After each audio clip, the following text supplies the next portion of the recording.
A ustedes, amigos, que valoran los videos de En Perspectiva, los invitamos a sumarse como socios 3.0.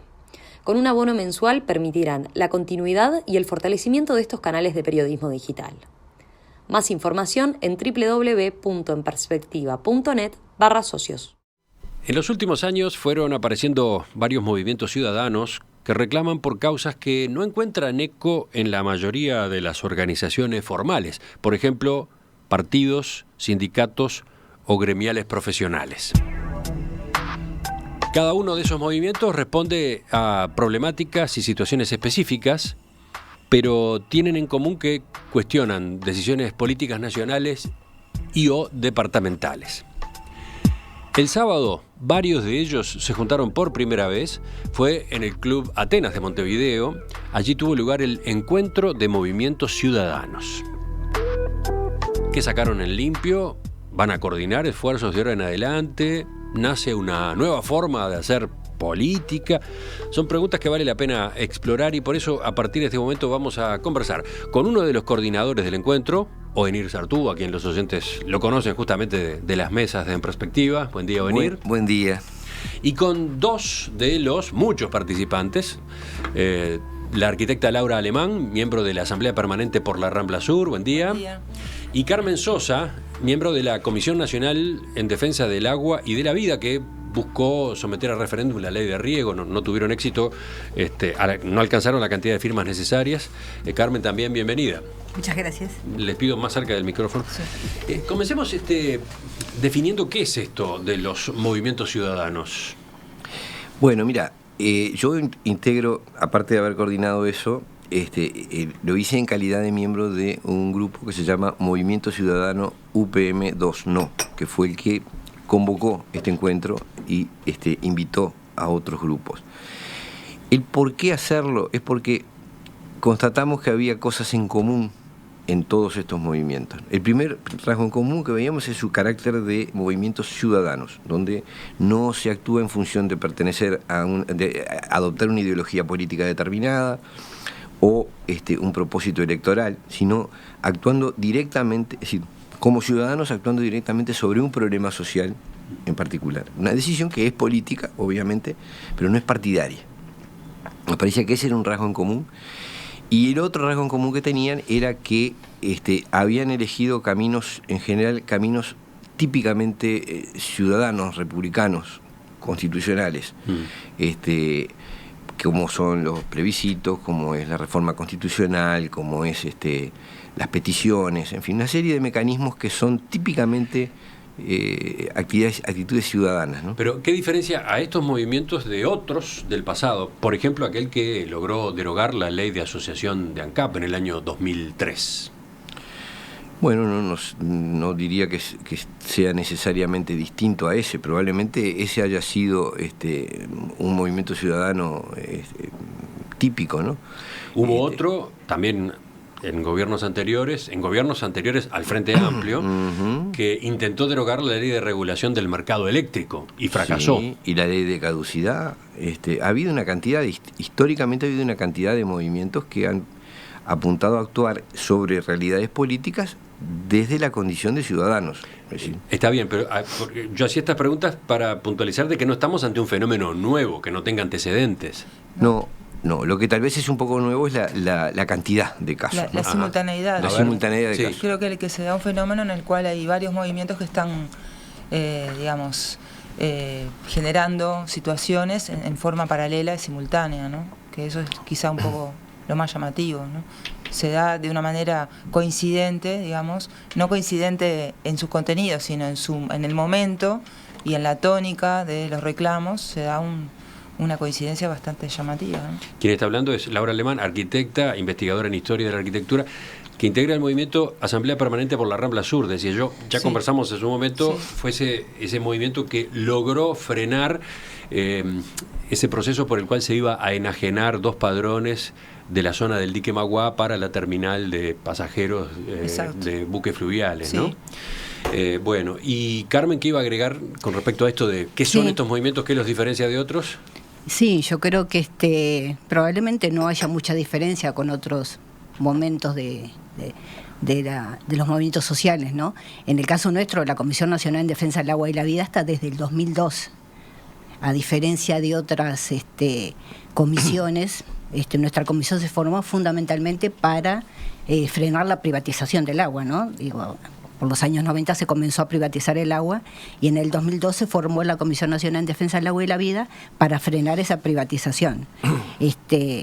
Se había privatizado casi todo el departamento Maldonado y sometimos a consulta popular un cambio en la Constitución, ¿no? Introducir en la Constitución que el agua es un derecho humano fundamental y que solo puede estar gestionado en manos públicas estatales. Y bueno, tuvimos un triunfo con eso, ¿no? Mientras que el Frente en ese año, en el 2004, ganó por el 51%, nosotros tuvimos casi el 65% de las personas que dijo que el agua debe estar en manos públicas estatales. Desde ese entonces venimos trabajando, porque sabíamos que si no continuábamos trabajando eso no se iba a cumplir. Efectivamente no, la reforma no se ha cumplido, ¿no? De hecho, el actual artículo 47 de la Constitución es la redacción que se propuso en esa reforma constitucional, ¿no? Esta acumulación de movimientos, teniendo en cuenta que ya han existido, que no es una novedad como tal que existan movimientos de este tipo, ¿se debe a que ahora está gobernando la izquierda? ¿A que se protesta contra decisiones o políticas de gobiernos del Frente Amplio?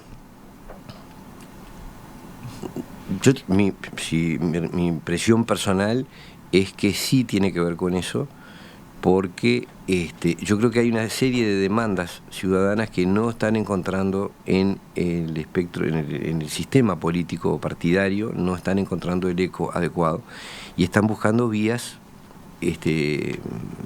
alternativas, que son estas movidas de alguna forma, ¿no?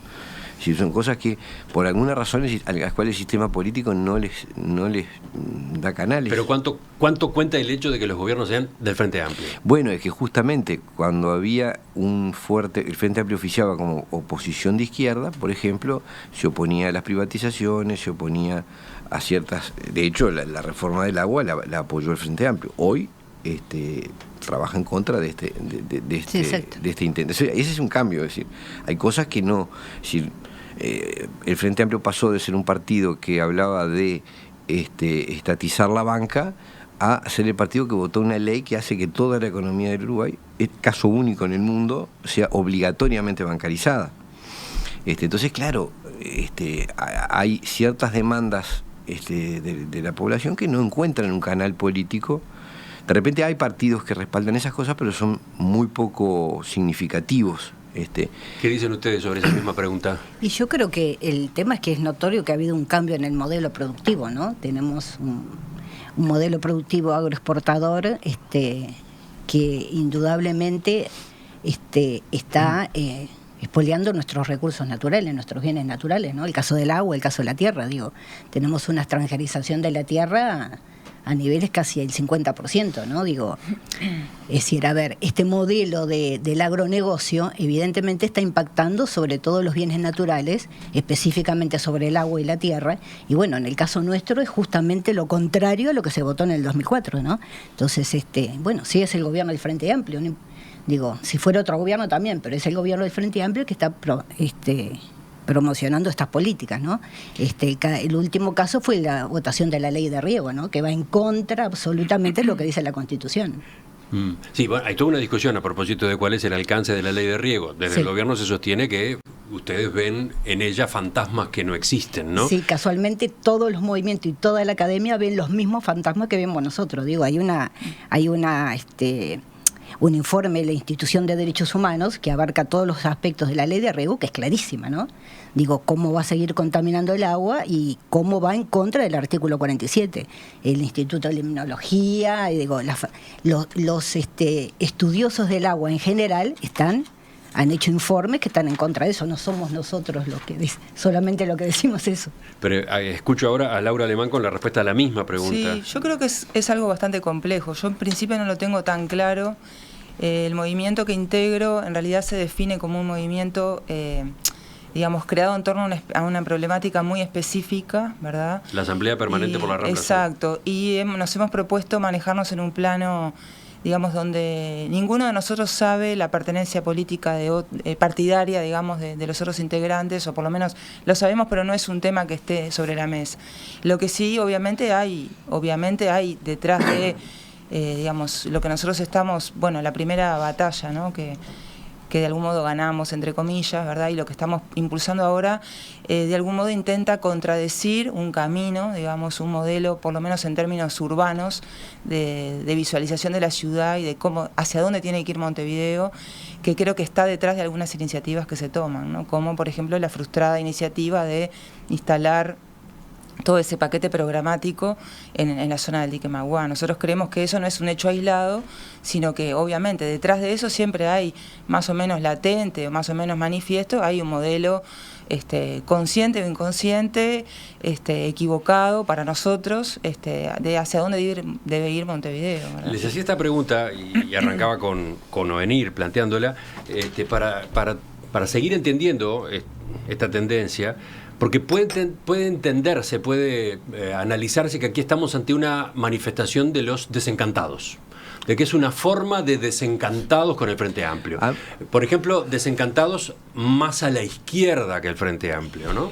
Bueno, pero curiosamente, digo, yo integro un movimiento en el cual hay gente muy a la izquierda y hay gente que políticamente no son ni siquiera, nunca fueron Frente Amplistas. Es decir, han sido votantes de otros partidos tradicionales. Yo creo que hay un tema que me parece que... Pero hay una parte de la gente que participa de estos movimientos que sí es desencantada del Frente por la izquierda. Sí, pero lo que pasa es que no están convocados en calidad de desencantados, están convocados en calidad de que están defendiendo un punto de vista sobre algún aspecto específico de la vida nacional, ¿no? Es decir, la Rambla Sur, el tema del agua, en nuestro caso específicamente el acuerdo con UPM. O sea, no estamos desde estoy desencantado, estoy indignado, no, estamos planteando algo concreto que nos parece fundamental en cada caso, en cada tema. Sí, yo creo que... A ver, Laura, ¿sí? No, que yo incluso daría vuelta la idea de desencantados, y en el caso nuestro hablaría de encantados con algunos aspectos de Montevideo que queremos defender. O sea, claro, nosotros creo que el amor a Montevideo, en cómo entendemos Montevideo, es lo que nos reúne. Entonces, sí, obviamente hay algunos desencantados con el Frente Amplio, hay otros desencantados con todos los partidos políticos, seguro. Hay otros que están encantados con el Frente Amplio, o sea, hay de todo, y creo que hay que tratar creo que la novedad en esto es un modo de hacer, no sé si de hacer política o de moverse, digamos, desde otro código, desde otro lugar, más allá de la pertenencia partidaria y la militancia que muchos de los integrantes o algunos han tenido ¿no?, en ámbitos partidarios. Creo que eso es lo más interesante de esto, es que son movimientos sociales, sociales, ciudadanos, y que juegan desde ese lugar, y creo que eso es lo que les da algo, no sé, distinto, cualitativamente distinto, ¿no?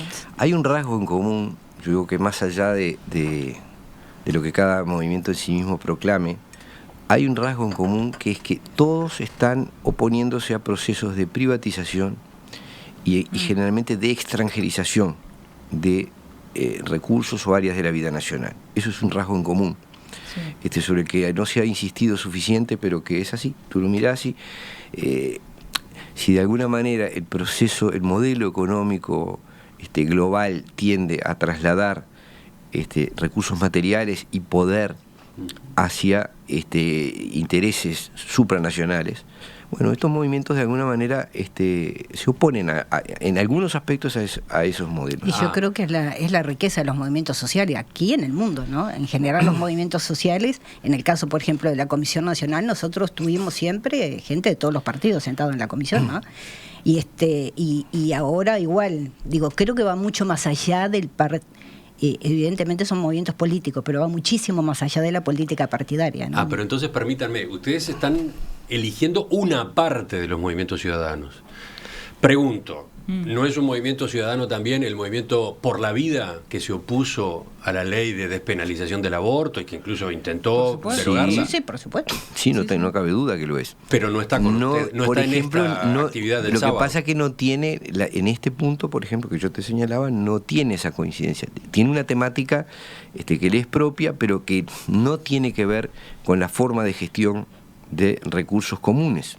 tiene que ver con una postura moral o ética, que es muy respetable, pero no trabaja sobre el tema de la gestión de los recursos naturales y sociales. Y para terminar de entender, si hablamos de movimientos ciudadanos, de movilizaciones que han marcado fuerte la cancha en los últimos meses, está Un Solo Uruguay, el de los autoconvocados. Sí. Ese ha sido un movimiento ciudadano. Bueno, sí, Un Solo Uruguay participó en el encuentro en la mesa sobre problemática del campo, junto con otros movimientos rurales, como son el Movimiento por la Tierra y la Asociación de Colonos. Pero el encuentro se organizó sobre áreas temáticas, lo que hablábamos un poco fuera de micrófono, ¿no? No dijimos vamos a sumar tal organización, tal otra, no. Dijimos, creo que hay un hecho de la vida que fue determinante, que fueron los cruces entre la gente que trabajaba en una y otra cosa. Es decir, ¿cómo es esto? Claro, mucha gente apoyó la Rambla Sur y al tiempo votó la reforma, por la campaña por el agua, y trabajó contra UPM y se cruzaban de un lado al otro y estaban.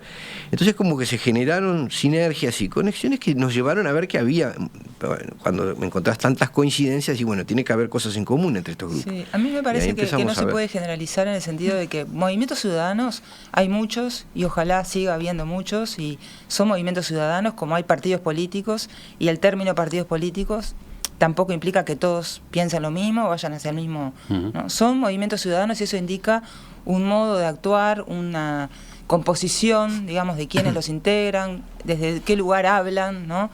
Por otro lado, hay un tema que es el territorio, que creo que es un poco a lo que se aludía recién, que fue uno de los temas, ¿verdad?, que convocó, que conformó una mesa el otro día, o varias en realidad, y creo que ahí hay cosas que son muy sensibles que pueden de algún modo articular o poner en juego algunos de estos movimientos, ¿no? La sensibilidad ante algunos problemas que se dan en el territorio, que es muy importante, porque lo que se hace en el territorio suele ser irreversible, ¿no? Entonces, para redondear esta presentación o esta introducción, movimientos ciudadanos hay una gran cantidad. Ustedes han optado por coordinar y por convocar a esta reunión del sábado a una parte de ellos, que tienen algo en común. Sí, yo te decía, creo que hay algo que se dio espontáneamente, que fueron los cruces. Es decir, el hecho de que mucha gente había apoyado y trabajaba activamente en varias de estas cosas. Y bueno, vimos que había aspectos en común y dijimos, vamos a trabajar sobre esto, a analizarlo. Yo quiero decir que, además de lo que decía Laura sobre el territorio, hay otro aspecto que tiene que ver con, yo creo que esto es determinante, todos estos movimientos están planteando de alguna manera un tema de soberanía. Es decir, la capacidad de los ciudadanos de regular lo que pasa con su dinero, con sus recursos naturales, con su territorio, con sus decisiones políticas, ¿no? Hoy aprovecho a pasarte un aviso que me parece significativo. Hoy a las 2 de la tarde, en el Palacio Legislativo, vamos a presentar, el Movimiento Ciudadano UPM2 no va a presentar una denuncia sobre la inconstitucionalidad del contrato de UPM, el contrato de UPM, para hacer la segunda planta de UPM. Hoy a las 14 horas en la puerta que da sobre General Flores.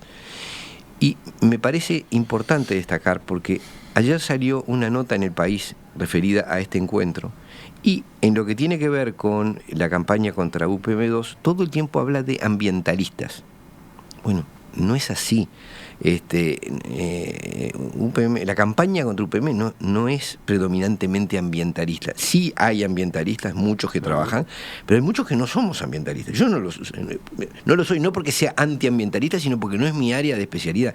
A mí me llevó a trabajar contra UPM la noción de que es un pésimo negocio, una estafa al país, y que es absolutamente inconstitucional. Y no tiene nada que ver con el ambientalismo. Es más de un punto de vista jurídico e institucional.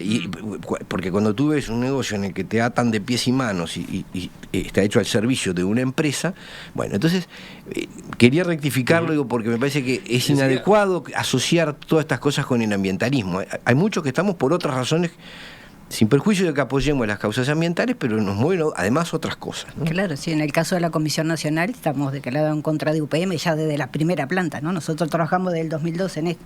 ¿Por qué? Porque va contra la reforma, contra Porque lo que dice la Constitución. el agua. Es una de las tantas pero cosas no que afecta solamente este que afecta contrato. al agua, creo que la mayor riqueza de la reforma del 2004 fue que hay una cláusula muy importante que dice que la ciudadanía tiene el derecho y el deber de participar en toda la gestión de los recursos hídricos, lo dice la Constitución. Sí. Participación, gestión y control en manos de la ciudadanía.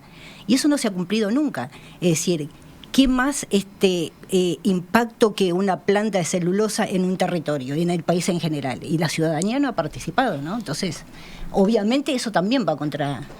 Sin y contar también, los 3.000 millones ahí de está. dólares que vamos a poner. Que, Exacto. Ahora que volvemos eso es de en todo ahora, caso. no es de hace 20 años. Enseguida, si les parece, en la segunda parte vemos qué dejó en general el encuentro del sábado y nos detenemos en estas acciones en particular que ustedes van a encarar en el día de hoy. ¿Cómo no?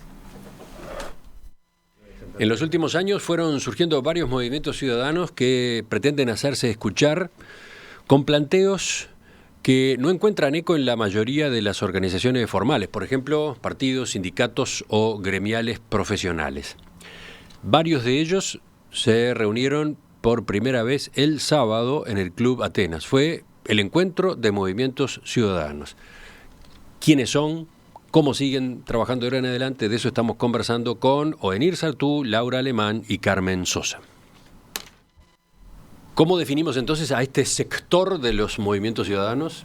Porque, como charlábamos en la primera parte, movimientos ciudadanos hay más, unos cuantos más que los que fueron el sábado, ¿no? Sí, yo digo, muy brevemente, yo creo que esto no fue una decisión. Nosotros cuando nos pusimos a convocarla, no dijimos, vamos a este sí, este no. Lo que hicimos fue observar dónde era que coincidía que la gente que trabaja con nosotros también apoyaba y participaba en los otros movimientos. Y bueno, eso dio que había como 5 ejes temáticos que se cruzaban y decidimos invitar. No hay voluntad de excluir a nadie, ni fuimos a buscar a grupos que no hubiese coincidencia en los hechos, ¿no? Si fue la realidad la que determinó a qué grupos, entre qué grupos había coincidencias en las personas, digamos, en que la misma gente los respaldaba. Está bien, pero ustedes mencionaban recién algunos puntos en común, algunos que los caracterizan. Bueno, Laura Sí, decía yo hablaba del recién, tema territorial, que me parece importante, me parece que está presente en varios de los movimientos. Como preocupación, a ver, esto no quiere decir... A ver, la instancia del sábado, para mí, por lo menos... Lo territorial por un lado, pero Sí. Oenir también mencionaba otros factores. Sí.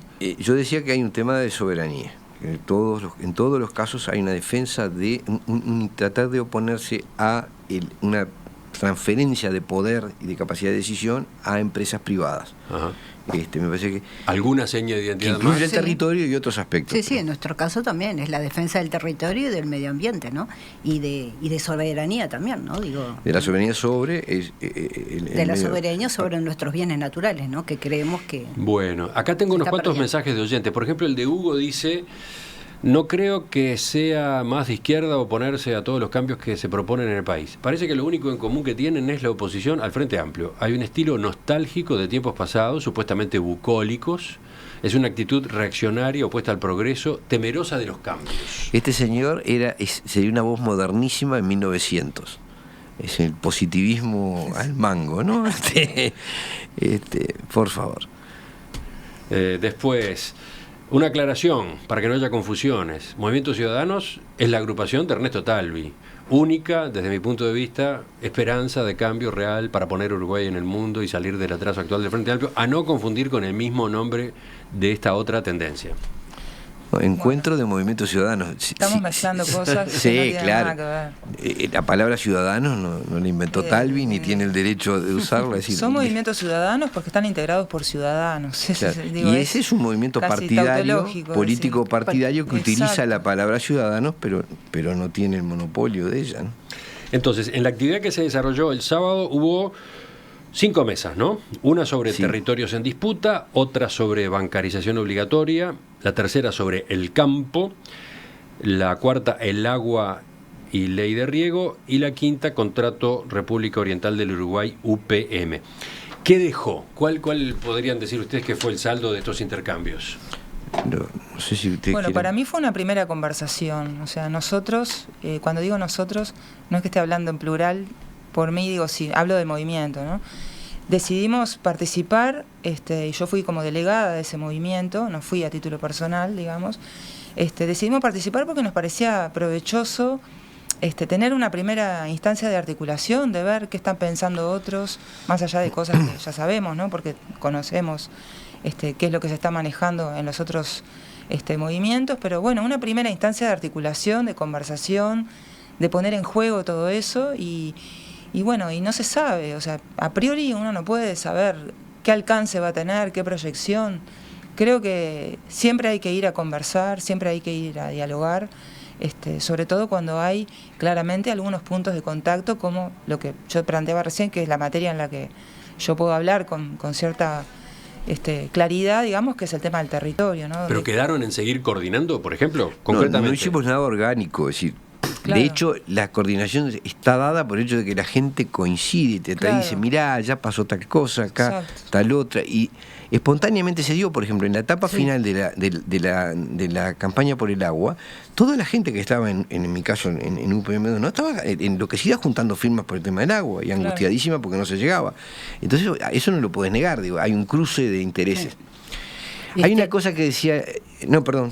En nuestro caso sí participamos porque nosotros estamos convencidos, después de tantos años de trabajo, que si no es la gente que defiende, más en este caso que se está plasmado en la Constitución, tenemos que coordinar con toda la gente que está en la misma línea y que por lo menos nos apoyó hace tantos años y sigue apoyando con un tema tan sensible como es el agua. Y bueno, todos los ámbitos que sean de coordinación y de difundir qué es lo que está pasando, porque a ver, acá hay una cosa también importante, ¿no? Con todas estas leyes que se votan y con todos estos contratos que se firman, hay un tema también de secretismo, que la gente no sabe qué es lo que está pasando. Y creemos que una de las claves es esa, que la gente se entere de lo que está sucediendo, ¿no? En el caso de la ley de riego, se votó casi que a escondidas, con carácter grave y urgente, en 2 días se votó. La gente no tenía, cuando salimos a juntar firmas, la gente no tenía ni idea de lo que estábamos hablando. Mucha gente nos decía, pero ya no votamos en el 2004 el tema que el agua no puede ser privatizada. Y el contrato de UPM fue firmado. Bueno, exactamente. Entonces, negociado y firmado en secreto. Creo que estos ámbitos son los que nos pueden sacar de ese tema de secretismo y dar a que la gente opine a ver si está de acuerdo con todo eso, ¿no? Dice otro de los oyentes, Miguel, bueno, saluda al doctor Sartú, dice, nos representó a los cincuentones en nuestra reivindicación. Con estos movimientos nace una esperanza para cambiar el rumbo de la política y de los políticos para salvar la democracia, prevenir la llegada de políticos disruptivos totalitarios. ¿Hay algo de eso? Esto... Una movida como esta puede ser la forma de encauzar determinadas protestas, determinadas discrepancias que si no pueden terminar en otra cosa. Yo voy a contestar a título absolutamente personal una cosa. Creo que esta fórmula de privatización de recursos y soberanía a intereses particulares, mezclado con ciertas políticas de agenda de derechos y no sé qué, están dando un resultado temible, que son respuestas ultraconservadoras y en algunos casos hasta represivas. Digo, algo está pasando, por lo cual puede ser, no es que nos planteemos eso, pero digo, puede ser que si grupos considerables de ciudadanos resuelven intervenir y reclamar ciertas cosas, esas salidas irracionales no se produzcan y logremos transformarlo en un debate sobre qué se va a hacer. Yo anoche estaba escuchando un video, es decir, el video de la exposición de Laura en el encuentro.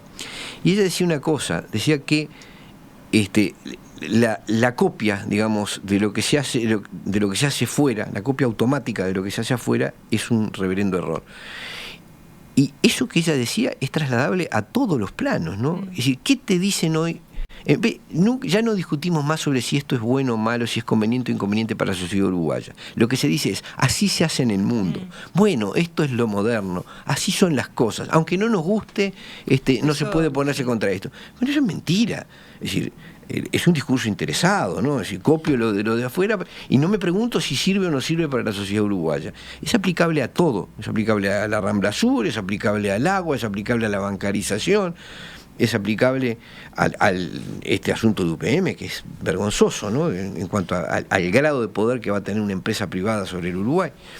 A mí me parece que eso es medular, es recuperemos la capacidad de discutir entre nosotros, y no es solo el poder de discutir, es también cómo discutimos. Es decir, hablemos sobre argumentos sobre nuestra realidad, no el argumento tiene que ser así se hace en el mundo. Sí, y además porque creo que eso tiene un costado bastante grave, que creo que es que, digamos, cómo se hace en el mundo, hacia dónde va el mundo. O sea, el mundo está bastante mal. Claro, tampoco no es una mejor propaganda. Entonces me parece que en muchos casos quizá estemos yendo hacia lugares desde donde otros ya quieren volver.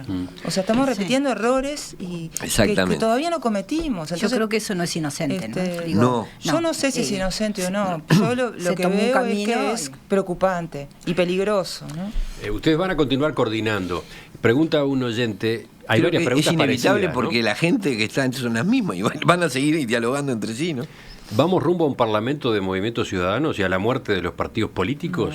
Pregunta Pero hay varios que se consultan por ese estilo, que incluyen consultas de ese estilo. ¿Esta es una nueva forma de hacer política que va a sustituir o que pretende parcialmente sustituir a los partidos? Mira, yo creo que hay una cosa, esto es muy viejo. Es decir, el gran problema que nosotros tenemos, me parece, como sociedad, es que hemos perdido ese espacio ciudadano de opinión ciudadana, claro, que es el que después se expresa a través de los partidos políticos. Ahora, el problema es que cuando toda la decisión queda en manos de los políticos exclusivamente, es decir, cuando la ciudadanía no opina, no tiene punto de vista propio y se guía por la publicidad o por... terminamos en cosas muy negativas. Estamos reivindicando algo muy no nuevo, sino viejo. La democracia no funciona así. La democracia funciona con la opinión de la gente. Con la opinión de gente que tiene opinión. Esa es la democracia, es ¿no? Un fortalecimiento de la democracia y una complementación. No es el fin de los partidos. No es sustituir a los partidos. Es otra, no hay por qué oponer. Me parece que estamos en esa manera de pensar muy reductiva, ¿no? Pero, por ejemplo, está el fantasma de los chalecos amarillos sobrevolando esta conversación de hoy. Digo, porque es muy reciente además lo que acaba de pasar el fin de semana en París, el sábado en particular. ¿Qué vínculos se encuentran ustedes entre esas reivindicaciones y las de ustedes? Y habría que ver, porque lo de los chalecos amarillos tampoco es muy claro, ¿no? Es decir, surge a partir de una protesta por un aumento de tarifas y a partir de ahí se mezclan cosas. Digo, yo no me animo a decir todavía si hay algo en común o si es totalmente distinto. Lo que es bueno y lo que creo que siempre es positivo es que la gente se movilice, que piense con cabeza propia, que converse, que dialogue, que discuta. Me parece que eso es algo que de algún modo se ha perdido en los últimos tiempos y que creo que hay que reivindicarlo. Y cada pueblo tiene su forma de pensar. Probablemente eso no sea trasladable al Uruguay porque tenemos otra idiosincrasia, ¿no? Ahora, el tema de los chalecos amarillos, como dice Benir, no sé, hay que analizarlo, ¿no? Para mí fue, en principio, un movimiento casi que burgués, a lo cual ahora los trabajadores, me dio la impresión, se están sumando. Yo de vos desconfío porque trajiste una chaqueta amarilla. Me parece que... ¿Es amarilla o es verde? Bueno, verde, pero que se parece mucho al color que están usando. Claro, ahora se están sumando los trabajadores porque vieron, pero bueno, y yo creo que eso es el resultado justamente de no escuchar la voz popular, ¿no? De no escuchar al pueblo, terminan esas cosas. Probablemente si Macron hubiera hecho alguna consulta de cómo son las políticas con respecto al combustible, con respecto a la educación, no hubiera pasado eso. Bueno, ese es el resultado de no escuchar a la gente. Hay decisiones que tienen que tener respaldo social, porque si no pasan estas cosas, no salen adelante o se frustran o generan todo este ruido, ¿verdad? Entonces, bueno, me parece que el control ciudadano sobre algunas decisiones es fundamental y no es contradictorio con la existencia de los partidos políticos. Por favor, que no se entienda eso. ¿Sabes dónde ves ese problema? En la legislación. Yo empecé a percibirlo por ahí. Yo veía que se votaban leyes que eran absolutamente incoherentes, incluso contradictorias entre sí, que a la semana de votarlas le empezaban a hacer enmiendas porque no funcionaba. Y, claro, es gente que está votando leyes que no sabe para qué son. Es decir, el propio legislador, es decir, porque está votando una cosa que le recomendaron, que le mandaron, que eso es lo que yo entiendo como pérdida de soberanía en su forma más grave, ¿no? Cuando no sabes hacia dónde vas y legislás porque te dicen que eso es lo que se hace en otro lado. Los movimientos ciudadanos que participaron el sábado en este encuentro en el Club Atenas se suman todos a la UPM2, ¿no? ¿En eso coinciden? Bueno, no lo sé, no necesariamente. ¿Pero qué hay mucha constataron el gente sábado? y en general casi todos los intervinientes son gente que no está de acuerdo con el tema de la planta. Las tres organizaciones, entre comillas, en esta mesa. Nosotros no lo tenemos ellos no discutido tienen como posición. movimiento. Ahí está. Entonces tenemos posturas personales. La Asamblea Permanente por la Rama no Sur, tiene definición sobre ninguno de los otros movimientos. Sí, la Comisión Nacional de Defensa de la Igualdad de la Vida sí tiene posición desde la primera planta de Celuso, estamos en contra. Por eso hay situaciones diferentes. ¿Cuál es el paso que van a dar hoy entonces? Hoy vamos a presentar una denuncia sobre la inconstitucionalidad del acuerdo hecho con UPM, es decir, entendiendo que el Poder Ejecutivo transgrede absolutamente sus facultades, invade facultades del Parlamento, de los gobiernos departamentales, del Poder Judicial, de los entes autónomos, comprometiendo al país además por un plazo que puede ser de 50 años, comprometiéndolo en materia de legislación laboral, en materia educativa, porque se le va a dar a UPM injerencia en todas esas áreas. Es una cosa muy grave, además del perjuicio económico directo que se va a percibir, que se va a tener, es decir, UPM va a invertir más de 3.000 millones de dólares y no va a tener absolutamente ninguna utilidad de esa inversión. Le va a dar en forma preferencial una vía de ferrocarril de 300 kilómetros, le va a dar un puerto, le va a modificar los programas de enseñanza y la legislación laboral de todo el país va a ser acordada con UPM, con el efecto de que todo eso después no se puede modificar. O sea, las leyes, las normas, los decretos que saques en acuerdo con UPM, después no se pueden modificar porque sería incumplimiento del contrato. Entonces estás metiendo como parte de un contrato, de un negocio privado, la soberanía uruguaya, la posibilidad de legislar, por ejemplo. O sea que si mañana Uruguay quiere modificar su legislación laboral o sus planes de estudio o sus políticas forestales o el funcionamiento del ferrocarril o del puerto, no lo va a poder hacer porque va a ser demandado por miles de millones de dólares. Entonces eso es absolutamente... Y se ha hecho sin el consentimiento del Parlamento. Esto fue una cosa negociada en secreto por el Poder Ejecutivo, firmada, y que nunca se presentó al Parlamento para ser aprobado. Hoy ustedes van al Parlamento. Hoy vamos al Parlamento porque hay un artículo de la Constitución, el artículo 93, que establece que la Cámara de Representantes, o sea, la Cámara de Diputados, tiene potestades para intervenir cuando las altas magistraturas del país violan la Constitución. Entonces puede denunciar ante la Cámara de Senadores y se arma lo que en la jerga se suele llamar juicio político. Nosotros lo que decimos es que el Parlamento tiene que tomar cartas en este asunto, porque no es posible que el Poder Ejecutivo comprometa a todo el país sin consultar a nadie, por décadas, ¿no? Yo estoy convencidísimo de que es absolutamente inconstitucional y esa es la denuncia, una denuncia extensa. Una denuncia que se presenta con qué aval, ¿cuál es el soporte de el ese propio planteo? Artículo 93, porque el artículo 93 dice que la Cámara de Representantes puede actuar. No, pero digo, ¿tiene que tener algún peso en materia de cantidad de firmas, etcétera? No, en absoluto. Va a haber ahora unos cientos y después vamos a tener miles de firmas en una segunda etapa. Ahora lo que queríamos centrarlo antes de fin de año, porque el artículo 93 de la Constitución dice que la Cámara de Representantes puede actuar por su propio impulso, por impulso de sus propios integrantes o a denuncia de parte. Y nosotros vamos a actuar como parte denunciante, como ciudadanos nomás, ¿no? Y eso está abierto, va a circular después para que una segunda presentación recabe muchas firmas. Hoy queremos entrarlo con rapidez porque creemos que el Parlamento tiene que actuar antes de que esto se consolide. Y bueno, es eso lo que estamos... Antes de cerrar, ¿de ustedes algún comentario sobre este paso en particular? No, yo quería pasar otro aviso también, que la Comisión Nacional va a presentar un recurso de inconstitucionalidad contra la ley de riego, porque todas las organizaciones formales, digamos, de Uruguay así lo han dicho, y que es inconstitucional. No tenemos plazo para eso, pero probablemente a mediados del año que viene tenemos... O sea, habiendo fracasado el intento por Exacto. derogar la ley, ahora Exacto. van por la presunta inconstitucionalidad. Sí, por ya presentamos un recurso administrativo que para derogar los decretos, porque inmediatamente que no conseguimos las firmas, enseguida salieron los decretos. Ya presentamos un recurso contra esos decretos y vamos a presentar un recurso de inconstitucionalidad en Uruguay, y también vamos a ir a la Corte Interamericana por violación de la Constitución, porque esta ley viola la Constitución. Es decir, vamos a agotar todos los pasos. Digo, el tema de juntar firmas creo que fue muy, muy positivo, porque hubieron más de 300.000 personas que se enteraron